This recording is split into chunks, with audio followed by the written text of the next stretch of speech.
Did it alert you guys? Yeah, I just got it. Okay.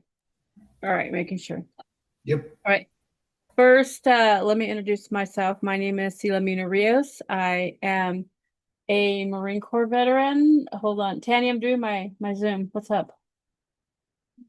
I told you I have a thing. So you can lay here and listen if you want, but we can't conversate. So, anyways, hold on. Excuse me. Let me regroup. Let me regroup. My name is No, you're good. Silomina That's the Rios. refresh sign. That's the Refresh it. refresh sign. Refresh.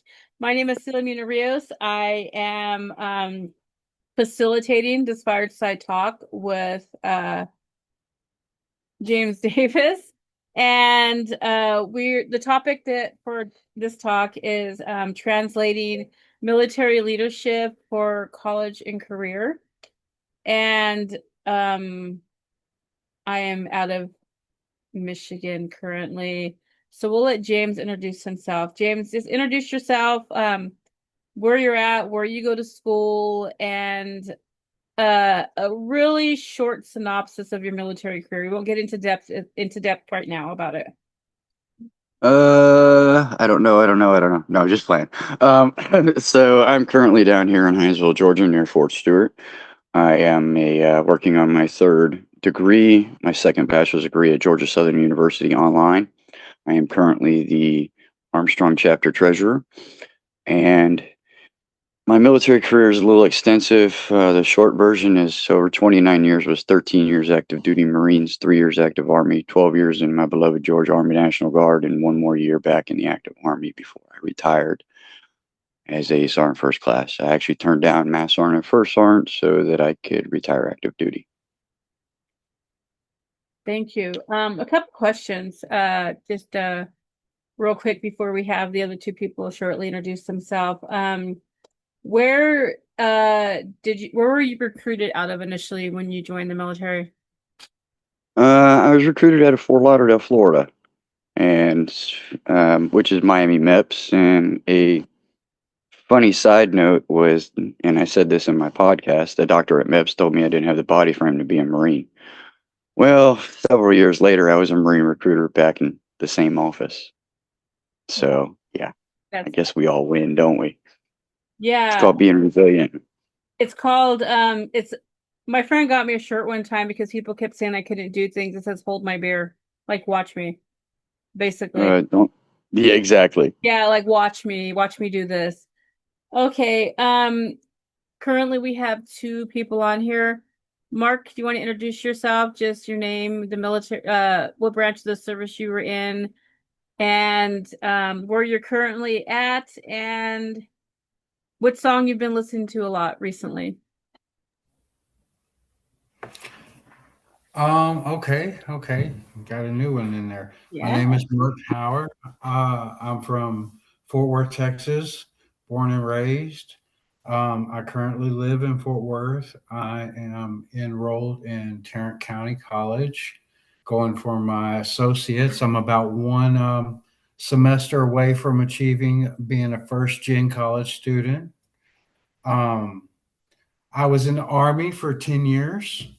I was medically retired after my last deployment. Very rough transition, but I'm slaying it now. And one of the best songs that I've been rocking right now here lately is "Unpretty" by Jelly Roll. Oh, that's a good one. That's a good one. Okay, Leave, it's your turn. Hi, I'm Leave. I go to SUNY Empire State University of New York. We're an all online school. I also work there too in the accessibilities office. I am pursuing my doctorate degree. Um, so that's a fun one. As far as a song, I don't know. I have it on a random playlist that's been playing this remix stuff that's been pretty good all week. Okay. Okay. Like, Oh, and the Marines. I forgot. Oh my Marine gosh, the most Corps, important thing. hoorah. Marines. Ah, Did gut. 5 years and got out and then went back to school and did everything. She's giving you the proper greeting of the day.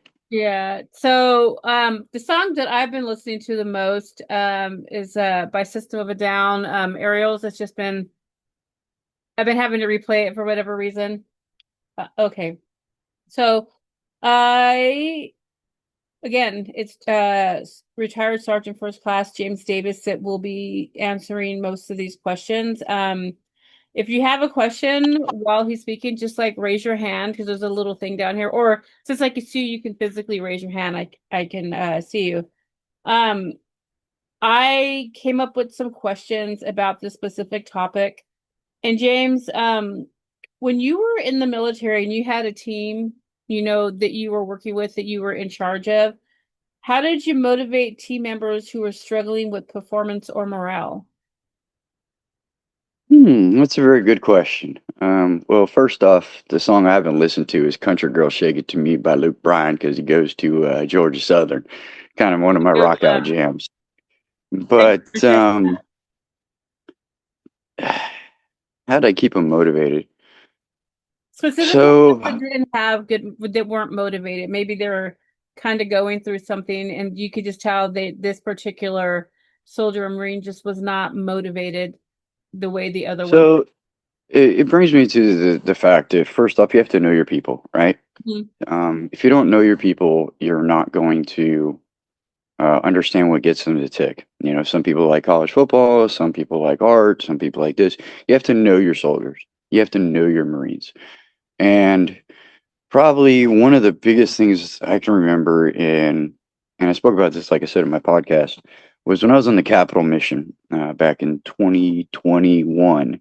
We were guarding the Atlanta Capitol here, and I reported to nobody in a military uniform. I reported to GSP, God's Special People, the Georgia State Patrol. Per the Brigade Frago, I was a senior NCO. I had no officers above me, and I had some soldiers that were concerned about their schoolwork. And as long as I had met the requirements within the battalion Frago, I afforded them the opportunity to do their schoolwork. But when I wrote what we call in the Army a DA6, that's a schedule. Mhm. I made sure that everybody got the days off that they wanted and the holidays they wanted, and then everybody else worked the other days. And once all the other soldiers picked what they wanted, then I went off of it. I sacrificed a lot of personal time. I didn't come home uh, as much as I wanted to because the mission took precedence at that time. Mhm. Because to me until I later found out it was a POTUS mission. So, but how do you motivate somebody? You just got to talk to them, say, hey, what's going on? You know, it's like I was explaining to Mark, a example of General Mattis, I'm giving you 10%, you're doing the 90. And once you know what makes a person motivate, what their need behind the need is, like, I don't want the right analogy. So somebody says they want to go to school to get their education. But the real reason they want to get their education is because they want to get a specific job, maybe in law enforcement, being a police officer. So their whole goal is to be a police officer. Going to school is the way to get what they want. It's the need behind the need. Mhm. And when you find out the need behind the need with somebody, they're more willing and more receptive for you to help them out. Yeah. So just continue to help them out, motivate them. And I don't know, I just used to walk around my MP company and just talk to everybody like I was the first sergeant, just like, hey, how are you doing today? Hey, you know what? Just keep your head up. Some people say the glass is half full, some say it's half empty. I drank my beer and let me get another one. That's just me. So it's I more hope like that on the answers. you would how you would speak to them or what you would speak to them about relate to them depends on the individual. So you would get to know them more personally, so you knew how to come at them, correct? More or less. Not really, not come at them, Not more come at how them like to not in know a negative way, but like how to speak to them. like what motivates them. You Hmm. know, it's the one thing I learned on recruiting duty. Um, Different people have different values, and like especially when you go into a Spanish family's home, the very first thing you do is you thank them for welcoming you in your home that day. The second thing that you do is if you sit down and have a plate of food, they're watching. You make sure you finish it. If you get seconds, don't get seconds with your eyeballs, get seconds with your stomach, because if you don't finish the plate of seconds, you won't be invited back, and it might get you with the chancleta, if you know what I mean. So you just have to know your people, know their background, and respect their ethnicity and their heritage and their values, and realize that they're just a person like you are, and there's a reason. There's a reason why they're in the military. There's a reason why they're standing in your formation.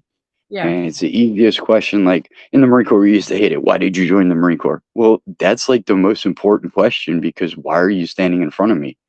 What are your goals? And if you don't accomplish your goals in your military, you leave. If you don't accomplish your goals in your civilian job, you leave. People don't leave jobs. People don't leave the military. They leave managers because they were improperly led. They weren't exactly. respected. The current Sergeant Major of the Marine Corps spoke about that in one of the interviews that I listened to not too long ago. So now that you've transitioned out of the military, how do you approach leading in a more collaborative, less hierarchical environment? So, first off, transition's not easy. Mm-hmm. Especially when I was in the guard and I worked at Sears. And I had to realize that my employees are not like military members. They're not all A-type personalities. Not everybody is an A-type motivated. There's just employees that don't want to be a lead, don't want to be a land manager, don't want to move forward, are content and happy with their current position and their current employment that satisfies them in their life. Um, Transition is hard because you we feel like we lose our identity. Think about this. For almost 30 years, I was a Marine and a soldier. So when I retired personally, I was like, who am I now? Mm-hmm. And then, you do your paperwork, you get your VA rating, and then you say, oh, now I'm a disabled veteran. Now who am I? And now I'm a college student. Now who am I? So we all have different titles, different hats, different things that we go through in life. And I figured this out as going through sociology. Um, I'm just not a retired sergeant first class. I'm a friend. I'm a cohort member. I'm a father. I'm a husband. I'm a spouse. I'm a college student. I'm a college graduate. I'm a senior NCO. I'm a battle buddy. Shock troop to those Marines out there. You know, you go through different. You have different titles through your life, and Mm-hmm. you just have to learn to manage them. And how I do it nowadays is I'm a lot more reserved than I used to be, because I found out going the double knife-handed bladed sideways Marine Corps way at the top of your lungs is not always the best way to approach people. People want to be respected, and you have to learn empathy. Because if you don't have empathy as a leader, you're not gonna you're not gonna survive. You're not gonna be successful. You have to have empathy. And when you have empathy and you understand somebody's condition or situation, plus their need behind the need and their background, then you're like, okay, now I know how to approach this individual, because I know their likes, their dislikes, and what's going to make them tick and not, but also where they've been through, so that when you lead that person, you don't hit any triggers. Sort of like somebody with PTSD. You want to make sure you don't talk about triggers with them, as an example. I hope that answers the question. In a roundabout way, it kind of does, but like, how do you collaborate with other people in any particular team that you're in to accomplish a task? So the first thing I do is I introduce myself, shake their hand, smile, and say, "Hey, my name is so and so. I heard your organization does this." Just like when I was at the American Legion, I sat down with the commander of the Post 135 here in Savannah, downtown, and his wife, whose father was a one of the original Golden Knight parachutists, which is pretty cool. And I said, "Hey, I want to thank you all for, you know, providing us the opportunity and the funds to go to NatCon. How can I repay you in return?" Like most organizations, like it's not all about you getting something. It's how are you going to help that other organization? Because a lot of times when you want to accomplish a task, what are your requirements? What is it that I need to do? Abide by them, but at the same time, be present. Just don't say you're going to do something and not show up. do something and be present. Being present, especially physically present, matters. Have you And learned to like, okay, so like in a say a group that you're actually like SBA, your mhm. chapter, have you had to collaborate with other members in SBA for something, like say an event or a project? How have you translated your military experience into doing that effectively, collaborating, not so much just working parallel with them? So when you collaborate with somebody, say, hey, I'll do this, you do that. But I kind of, something that's ingrained from the military I've never left, it's never left me, is mission accomplishment, troop welfare. Hey, let's hurry up and get the job done early so we can get off work early so we can work hard and play hard.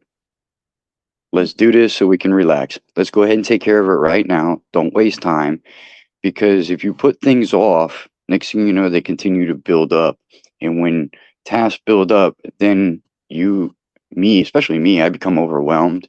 Yeah. Anxiety starts to grow and you start to freak out and stress. I think a And you lot of need, people uh deal with the same thing. And then there's some of us, I'm not looking in the mirror, that thrive on that stress. I've been called out on that at school and by my therapist.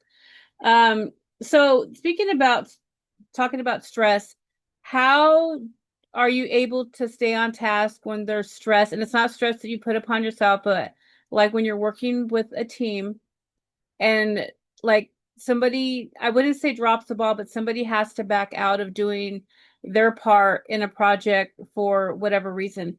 How do you handle that stress and how do you maintain the focus to make sure that the mission is still accomplished without taking everything on yourself?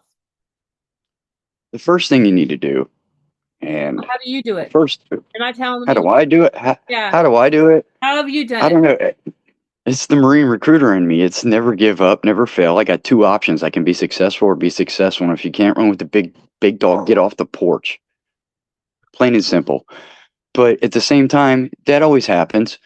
But you have to realize that maybe somebody that's not there for somebody. But when something happens, the first thing you have to do is delegate tasks and figure out who's good at what.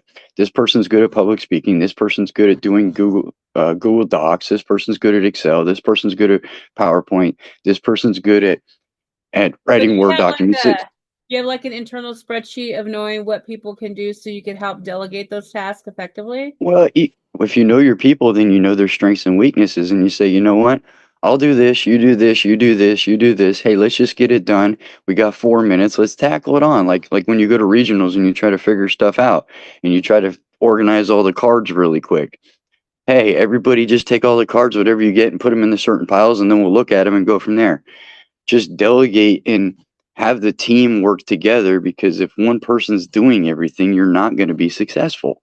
No, and It's called a team. You play yeah, for the logo on exactly. the helmet, not the name on the back. No, it is always a team, but sometimes depending on the team, there can be a person that's like so used to being in charge and doing everything themselves that they will always pick up a task that somebody had to walk away from for whatever reason. And it's okay.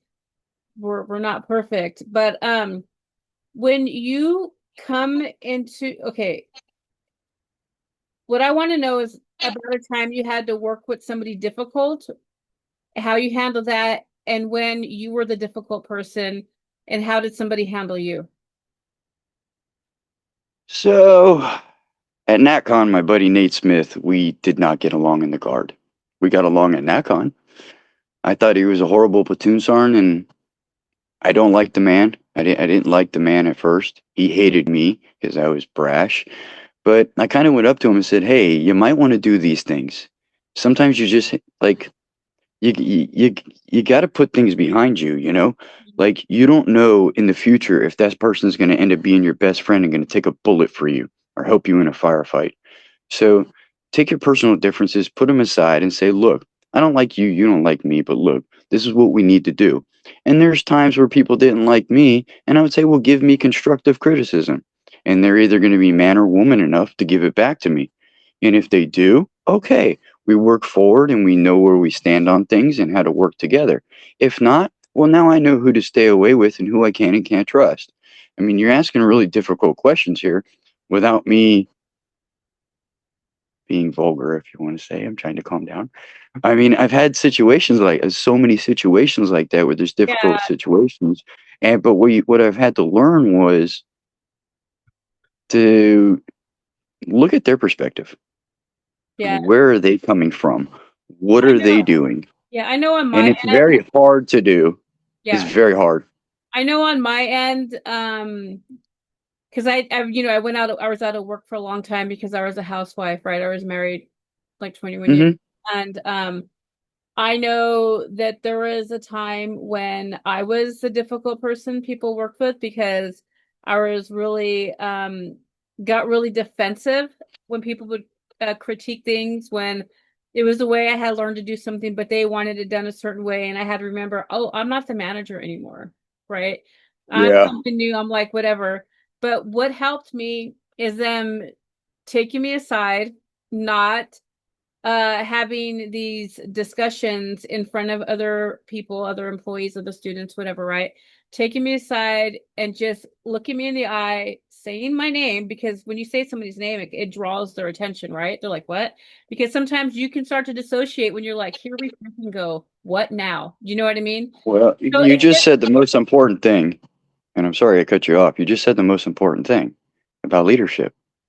yeah, Don't verbally or physically berate your fellow NCOs in front of your subordinates. yeah. Well, Take we're them talking about, aside. yeah. So, civilian life as well. It's like, they took me aside, looked me in the eye, said my name, and drew my attention to them. And the first thing was like, "Hey, like, are you good? Like, what's going on? What do we need to talk about?" And then that person kind of went into like what they saw, what I was doing that wasn't being done effectively, or where I was dropping the ball on things that I had volunteered myself to be responsible for. I think that goes a Hmm. long way too. And again, going back to what you were saying about getting to know the people you're working with, and what, kind of what's going on in their life and what their, customs and traditions might be for whatever, ethnic group or cultural group they belong to. Um, so, we're getting close to time. We got like about around 15 minutes left, but I want to ask Okay. you, when you were in the military, who that was in leadership over you really helped solidify what kind of leader you wanted to be in a positive? Well, there's so many. What's the I mean, first that comes to your the mind? first person, that- the first person came to mind is Sergeant Major Wellborn. He was my training NCO as a staff sergeant at the 178th MP Company. He was oh man, he was a senior instructor when I was an instructor at MP school. Then he was my readiness NCO. Then he was a fellow first sergeant. Then he was the operations master sergeant. He was a sergeant major. Somebody always pulled me aside. Another one was Sergeant Major York, went from RTI. He was the sergeant major of the regiment. We had some good conversations. One of the first ones would probably be back in '95, my bro Corporal Kearns, or the Deputy Provost Marshal, the Major. I can't remember his name at Cherry Point. We did a lot of one-on-one talking. I mean, you think about it, I've had so many mentors over 29 Well, years. pick one of And the them, easiest, James. Pick the, one of them and tell me what it was about them that you wanted to mirror as a leader.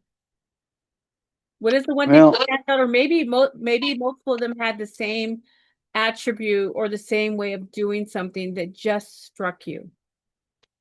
it's got to be Master Sergeant Major Wellborn, because he looked at me and says, I need you to be a strategic platoon sergeant in the Guard. He said, would you rather have 10 people to get a 300 in your PT test, or would you rather have a whole platoon that gets 190 and the Army 180 was passing? Said I'd rather have a whole platoon that gets 190. He says, you're right. Because if your whole platoon passes your PT test, now you as a platoon sergeant can statistically say, guess what? Your platoon is 100% freaking trained on physical fitness. So there's extra white space that you have just created to where now you don't have to spend extra time on physical fitness. You can spend more time on MOS type task and the fun stuff of being an MPs because we were all MPs. Yeah. So to think Not like strategically, I got my and then think about it too. To go back to your other question, if you have a soldier that gets a 181, passes, and then the next PT test gets a 185, who am I to fault that person? Because even though it was marginal Mhm. or minimal, they Okay, still we had got 10 improvement on their minutes left. PT I test. need to start asking a couple of these other Okay. questions. What was the most difficult transition you faced when leaving the military? My identity. Who am I now? Hmm. Who am I? And now what do I do? Was it hard for And you to transition to a less structured work it and private it life? was it was easier for me to know that I don't have to do all the Mhm. petty stuff in the military anymore. But it was hard for me because I'm a go-getter, I guess. I'm a Yeah, task completer. I'm a bulldozer. So that was hard. Now, like, what do I do? And being in school, especially SVA, is giving me that purpose back. Just yeah, like I said, I'm not going to repeat it, but just like I said before, the last cohort 4 session at LI. yeah. I know that I've had conversations with people from SVA and other veterans too about how they felt leaving the military, whether they were, it was a choice that they made or they were forced out or like they had a medical issue and they had to get out. The big thing, the common theme is like when you're in the military, you have both a task and a purpose, or a purpose and a task, however you want to say it. And Yes. when you are no longer told this is your purpose, therefore these are your tasks, it can be hard to know how to navigate your life, especially when you're just like, for me, I was literally in the motor pool. Somebody came to the tool shed where I was, hanging out because that's where I was at. And they're like, "Hey, Rios, come to admin." What? They're like, "They need you in admin." I go to admin, they're like, "Sign your papers." Literally, I had no warning. So that transition was hard for me, even though I was in a very, very short amount of time.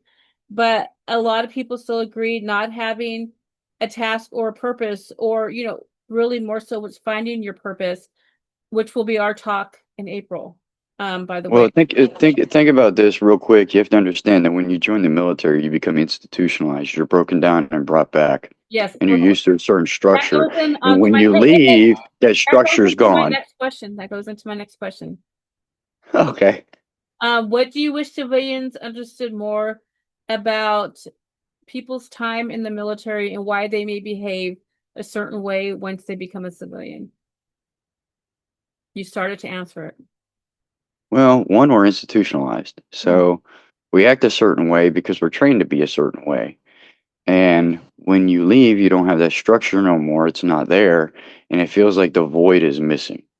So when we all got back together at LI, NatCon, and the future at Washington Week, it's like, okay, now I'm around people that get me. Now I'm around people that understand me when I say something that might be a little far right. Okay. But at the same time, they understand I'm not that far right. I'm just expressing myself in a military way, if that makes sense. That does make sense. So then I'm going to ask you one more question real quick then on that note. Um, how do you plan on engaging people and having that same kind of camaraderie when you're no longer a student member of SVA? How are you going to fill that void? Well, so this question has come up. I think somebody in here knows the answer. I graduate in December, and I'm going to step down as my position as treasurer. I'll become an SBA alumni. But in our private org, I've been asked to be a board member, and I'm going to stay within the VetSec and active. And when it comes to regional summits, NatCon, maybe Washington Week, I'll still be active. Because when you're in the military, it's a band of brothers and sisters. It's not a band of brothers, it's a band of brothers and sisters. And when you're there and you have that, you need that. Like my therapist told me, I need these connections. I need these physical interactions. Not like today's society where, oh, we're doing a Zoom or we're doing a FaceTime call. No, you need to actually physically be with people and do things. And okay, you might not like bugs, but somebody that likes bugs wants to go to the Smithsonian. Well, I'm going to take care of my buddy, and I'm not saying I don't like bugs. I'm just saying as an example. You know what I mean? Okay. All right. That's fair. We got 5 minutes left, and so I want to ask the other two people that are here besides James and myself. Currently, do you know what your purpose is? And if so, what is it?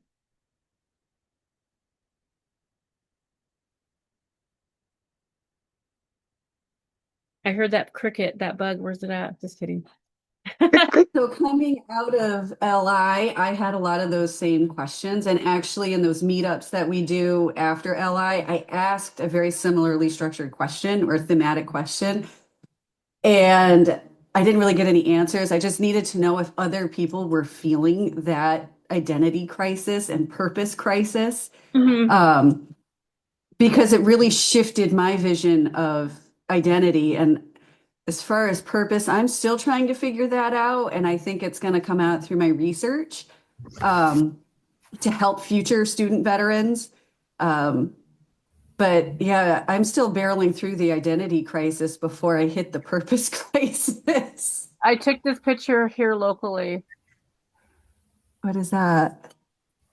What's your purpose? Is that a dumpster? It's on the side of a building. It's all painted all black and it has tinted windows. Mark, do you have an answer for that question? I found out what my purpose is not, and that was pretty powerful. I've had more opportunities and doors open than I can shake a stick at. So right now I'm bobbing and weaving with and finding what sticks to me and what doesn't is not for me. It's difficult sometimes, but like in the stage I'm at, knowing what's not for me That's was really pure important. power. Yeah. Because sometimes we're So want something, but it's not really meant for us. And maybe it's not meant for us at that time. It might be meant yeah, for us in the future. I have found that my purpose is helping people tell their stories in various ways. And I found that out some years ago, and I just didn't know how to put words to it until more recently. So, and on that, but we got 2 minutes left. I want to say goodnight to everybody. And our next fireside chat is in March. I'll be posting that information this weekend. And that topic is how video gaming can build better leadership. We have one of our SBA fellows, Jeffer Andrade, and two other members of American Legion Gaming that will be speaking on that. So, Rock on. yeah, and this is open to like anybody. So honestly, I have paid for now Zoom. It'll be on a different account, a Zoom account. So we'll be able to talk longer in the future. And again, it'll be open. So if anybody wants to advertise for the future talks after school, let me know. I can send the graphic. And there's going to be QR codes on them for you can scan the QR code to log in for the meeting time. Yeah, oh, well, cool. All right. Thank you for coming. All right. See Good y'all to see later. appreciate it. everyone. Bye. Bye. Bye.